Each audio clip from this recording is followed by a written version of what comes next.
Go yard. I got so much motherfucking design on right now. Break it down, bring it back, make it clap. I got 3 old thoughts, new guap, wear that thing. Bitches on my line, and you know. Halo teman-teman, Assalamualaikum warahmatullahi wabarakatuh. Perkenalkan, nama saya Siti Rahmayanti, asal prodi saya Pendidikan Bahasa dan Sastra Indonesia. Kemudian NIM saya 1053311002222. Nah, kali ini saya akan mengerjakan tugas dari mata kuliah Pendidikan Kewarganegaraan yang dimana dasar pengempunya yakni Bapak Aulia Andika Rukman SH.MH. Hari ini kita akan mengerjakan 5 soal dari 10 soal yang telah diberikan oleh Bapak Aulia Andika Rukman SH.MH. Nah, soal pertama yakni tentang mengapa pendidikan kewarganegaraan dikelompokkan dalam mata kuliah MPK. Kira-kira jawabannya apa ya? Jadi, kelompok mata kuliah pengembangan kepribadian atau biasa disingkat dengan MPK adalah kelompok bahan kajian dan pelajaran untuk mengembangkan manusia yang ada di Indonesia. Kemudian menciptakan manusia yang beriman dan bertakwa terhadap Tuhan Yang Maha Esa dan berbudi pekerti luhur, berkepribadian mantap dan mandiri, serta mempunyai rasa tanggung jawab yang besar, atau bisa dikatakan bahwasanya tanggung jawab kemasyarakatan dan kebangsaan. Nah, oleh karena itu, karena kewarganegaraan itu tidak dapat diwariskan begitu saja dan harus dipelajari oleh setiap masing-masing individu, kita sebagai mahasiswa harus mempelajarinya. Mengapa demikian? Karena agar kita bisa menjadi garda terdepan dalam melindungi bangsa dan negara Indonesia kita sendiri. Nah, mengapa tersebut? Karena dalam mata kuliah tersebut kita diajarkan untuk mengembangkan kepribadian kita menjadi pribadi yang nasionalis, cinta akan bangsa dan negara. Nah, itu jawaban dari pertanyaan nomor 1. Oke, baik, kita lanjut. Dan pertanyaan kedua yakni, salah satu faktor pembentukan identitas bangsa adalah faktor primordial dan jelaskan bagaimana maksud dari tersebut.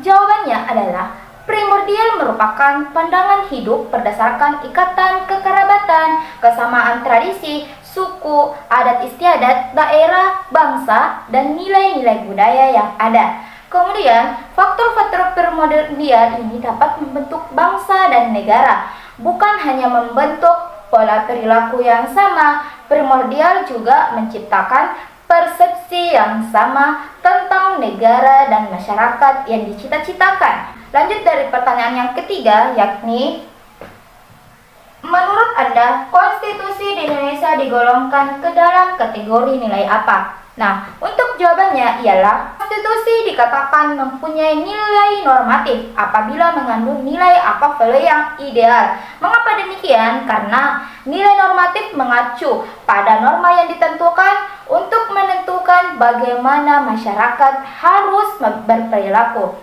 Nah, kemudian nilai nominal adalah pengertian yang diberikan kepada suatu objek yang disepakati oleh masyarakat.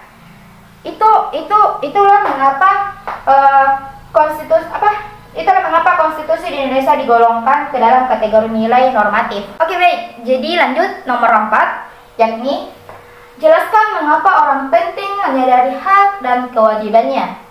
Untuk jawabannya, kesadaran tentang hak dan kewajiban warga negara tentunya harus dimiliki oleh setiap warga negara, agar di mana terciptanya Indonesia yang sejahtera. Dengan adanya kesadaran tersebut, maka akan menumbuhkan persatuan dan kesatuan warga negara dan menimbulkan rasa cinta terhadap tanah air. Yang dimaksud tanah air di sini adalah tanah air Indonesia itu sendiri. Nah, kemudian mengapa sebagai seseorang itu harus menyadari yang namanya hak dan kewajibannya? Karena agar manusia itu tidak keliru sebagai manusia. Mengapa demikian? Salah satu contohnya yang akan saya angkat adalah kata mahasiswa. Nah, sebagai mahasiswa tentunya suatu saat nanti ia ingin memiliki yang namanya predikat cum laude. Nah, untuk menggapai predikat cum laude tersebut, kita harus melakukan kewajiban kita sebagai mahasiswa. Nah, kira-kira apa kewajiban kita sebagai mahasiswa? Kewajiban kita sebagai mahasiswa ketika ingin mendapatkan gelar cum laude nanti, tentunya kita harus belajar lebih giat lagi, dan tentunya kita tidak harus berpotekan dengan yang namanya ilmu di kampus. Tentunya kita harus memiliki juga ilmu-ilmu yang ada di organisasi atau di luar kampus itu sendiri. Nah itulah, kemudian apa hak kita setelah melakukan kewajiban itu sebagai mahasiswa? Tentunya kita berhak untuk mendapatkan gelar cum laude tersebut.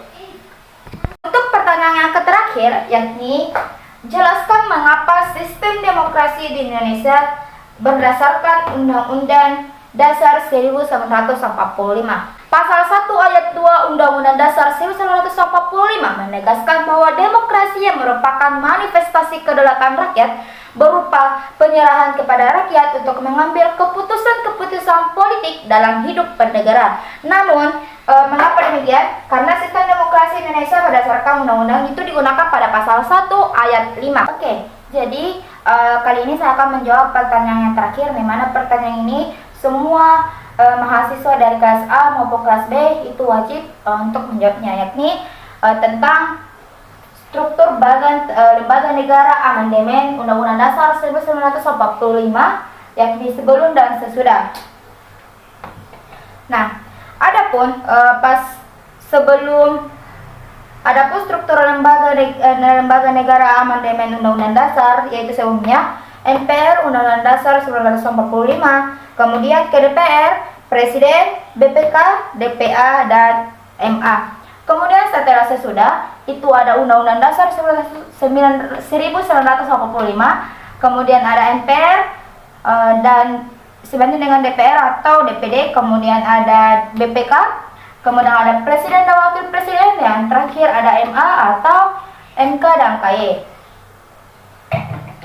Nah, itulah tadi tentang struktur bagan lembaga negara amandemen Undang-Undang Dasar 1945 pas sebelum dan sesudah amandemen tersebut. Nah, itulah tadi 6 pertanyaan yang telah saya jawab dari Bapak Aulia Andika Rukman, SH, MH.